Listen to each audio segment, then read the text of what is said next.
The following content includes graphic images of victims from the Khmer Rouge era. Viewer discretion is strongly advised. These images are intended to convey the severe impact of historical events and to honor the memory of those affected. Please be aware that they may be distressing or triggering for some individuals. In the previous video, we went to the S21 prison, which was utilized as a detention center to imprison, interrogate, and torture perceived enemies of the regime, including intellectuals, professionals, and those suspected of opposing the Khmer Rouge.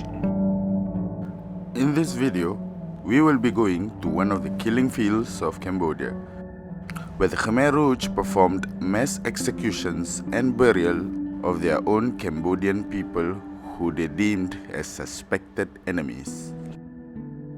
But before that, let's give a little context on who the Khmer Rouge were. The Khmer Rouge was a radical communist movement in Cambodia led by Pol Pot. They were in power from 1975 to 1979. The group aimed to create a classless agrarian society and in the process carried out a brutal regime characterized by forced labor, mass executions, and severe repression. The Khmer Rouge's policies led to deaths of an estimated 1.7 to 2 million people, which constituted a significant portion of Cambodia's population at the time. Without further ado, let's make our way to one of the killing fields of Cambodia.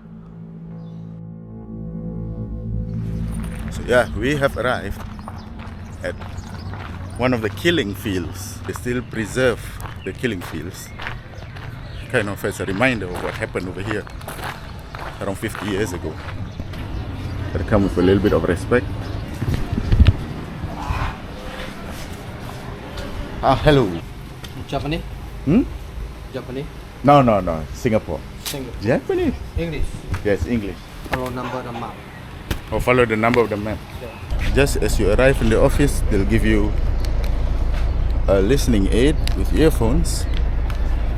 Entrance fee is $6, yeah?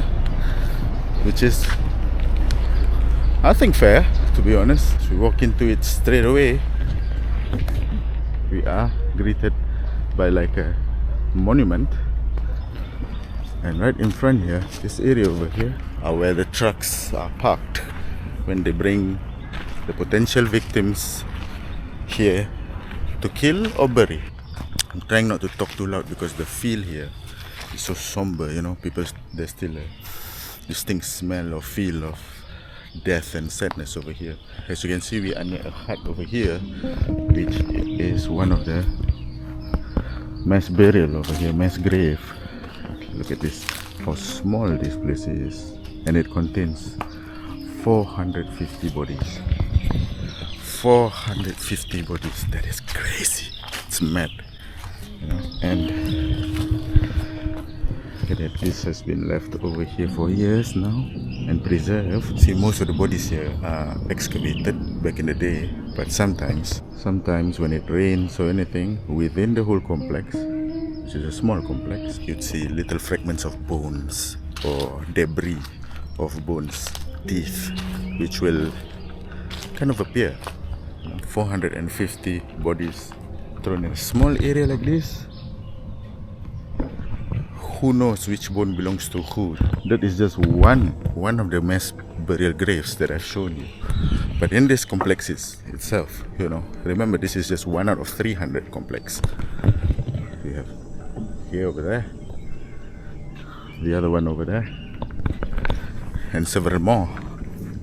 Oh, this is crazy, bro. This one is a lot more smaller, and it has only 166 bodies. But the catch line is this: all of them are decapitated. Just here. You aren't going to find any skulls here. Look at how gruesome they are. Check out this lake, bro. It is mentioned that within this lake itself, there are some bodies that are not excavated yet. And the government body said to leave them in peace over there. You know? So, if you happen to be here and see some fragments of bones, leave them. Show your respect and leave them. So you can see victim clothes. See?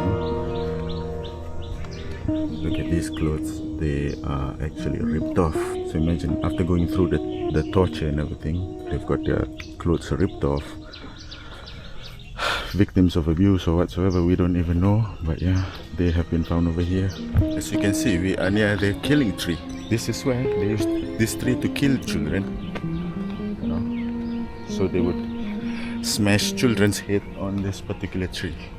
I know this is a gruesome sight, but if you can imagine a man grabbing a child's legs like a golf club, smashing it through this particular tree. And then you can see like there are a lot of toys and friendship bands all hanging here as a tribute to the innocent children that has died. This is crazy, bro. This is sad.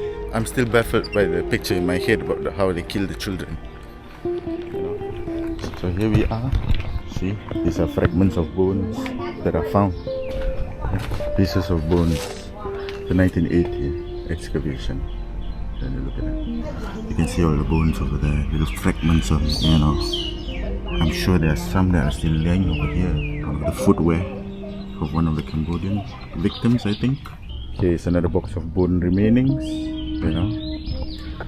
They found the bones and then they try to construct it into a body or whatsoever. I'm not sure. You see part of the skull that has been cracked. You know. Because the Khmer Rouge didn't have money, right? The Khmer Rouge are an economic bunch. Bullets are expensive, so they had to find ways to kill. This is the tree, magic tree. This tree is where they hung several loudspeakers, or maybe one, I don't know, on top of the tree. And then they just blast music so that they can hear the music, loud music, and minimize hearing the suffering of the victims. I don't know what to think of it, really. Finally we're coming here. Oh my days. That was rough, bro. You know? I don't know what it's called, but it's a particular building which stores a lot of the victims' skulls and bones inside. You can see categorizations of male, female, even classified by age group. And I can see like maybe around so many layers, you know, so many rows of skulls, perhaps 15, which is mental, bro. They even show the clothings of the victims and the tools that we use to torture and kill them.